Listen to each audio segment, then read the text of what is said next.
If you run your own business, you might feel like your entire retirement plan is just your business. Well, if that's the case, you might be making one of the biggest financial gambles of your life. I'm going to show you why that strategy is a huge bet and what you should be doing instead to build a retirement that's actually financially secure and doesn't depend on one single outcome. I'm Noah and I'm the founder of York Wealth Management, where I work with business owners, solopreneurs, and freelancers. And a lot of what we work on is making sure that they don't make this exact same mistake. So many owners pour their entire lives and finances into their company thinking it's going to be their golden ticket to retirement, only to find out way too late that it's not guaranteed. Relying only on your business is one of the riskiest things that you can do. Now, your business is one of the best places to create wealth, but it's not the best place to store your wealth. And let me show you why. Now, believe me, I get it. You pour your heart, your soul, and every dollar that you can find back into your business. It's your baby and your legacy, and maybe the dream is that one day you'll be able to sell it and retire. But betting your whole future on that one event is a huge high-stakes gamble that most business owners severely underestimate. First, let's talk about diversification, or in this case, the lack thereof. In the investing world, there's a basic rule about don't put all of your eggs in one basket. Well, that's exactly what's happening when your business is your only plan. It would be like putting your entire life savings into a single stock,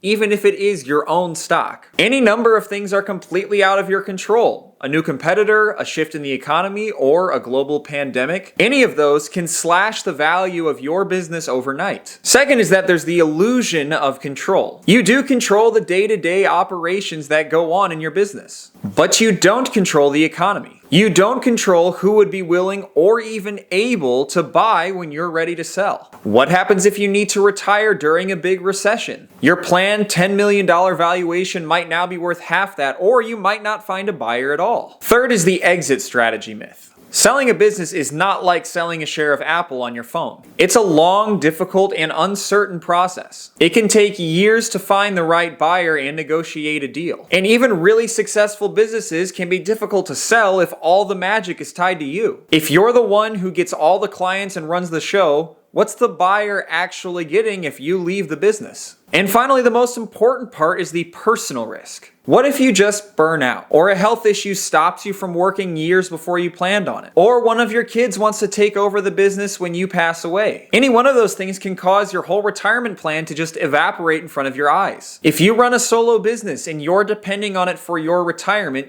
you are the single biggest point of failure in your retirement plan. Most people think that risk just comes down to what is your business worth, but that's not true at all. Things like liquidity, the economy, geography, all of those things are risks that, just like any other kind of investing, can be reduced by diversification. Now, this isn't meant to scare you, but it is meant to give you a dose of reality. Acknowledging these things is the first step towards building a retirement plan that's actually going to be resilient in the future. So now that we've looked at the risks, let's talk about the solution. It comes down to a simple concept that you probably already know. Pay yourself first. Don't treat your retirement savings as an afterthought, but as a critical, non-negotiable operating expense, like rent or utilities. The temptation of someone who really does love their business is going to be to allocate all the money that they could put into their pocket back into their business for more growth. But the goal is to systematically move money from that high-risk basket of your business into a basket that you have complete control over for when you might need it. And luckily, the tax code does give business owners some pretty powerful tools to do that. These aren't just IRAs, but rather they're retirement plans just for entrepreneurs.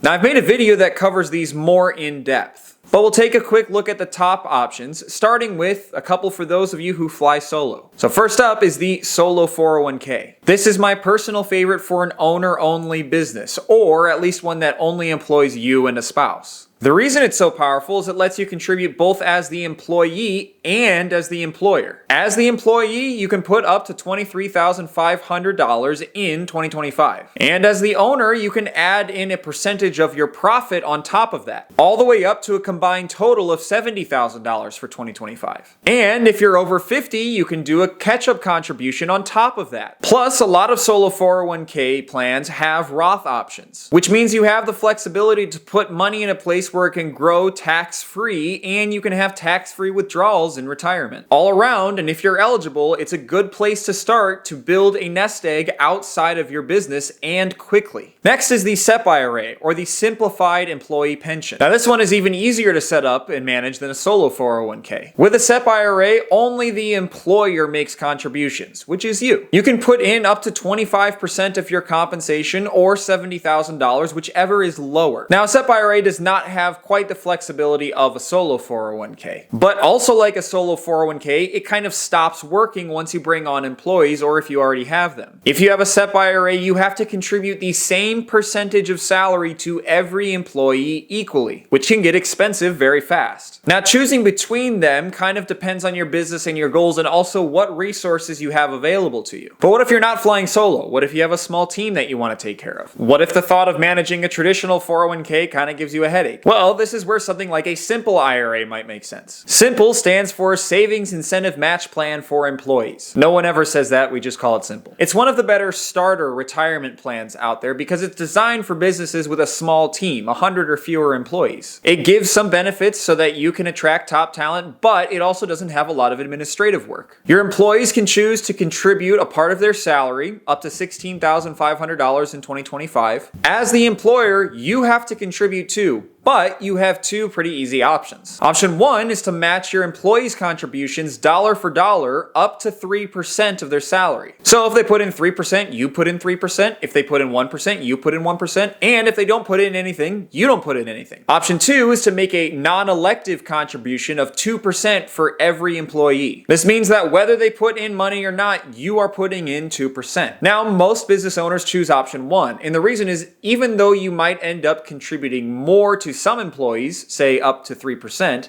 other employees may not contribute at all. So you're actually going to end up contributing 0%. So you may have some net savings than if you were to contribute 2% for every employee no matter what. The beauty of the simple IRA is its, well, simplicity. While a 401k is becoming easier to manage with modern technology, it still has some administrative costs and quite a bit of paperwork. But it's also a huge plus where you can offer something that many employees might get from a bigger company as a small company with a dedicated team, and you can still have competitive benefits. So by setting up a retirement plan like this, you're actually doing two things at once. You're creating a retirement plan for yourself that you can utilize, but you're also offering something to attract top talent in the form of company benefits. Your business is a fantastic way to create wealth, but it shouldn't be the only place that you store that wealth. Relying on the future sale of that business is a gamble. But building a retirement plan that is outside of your business but still includes your business is a plan. It's the difference between hoping for a secure future and actually building one. And if you want to see 5 money mistakes that most solo business owners make, you can watch that video here.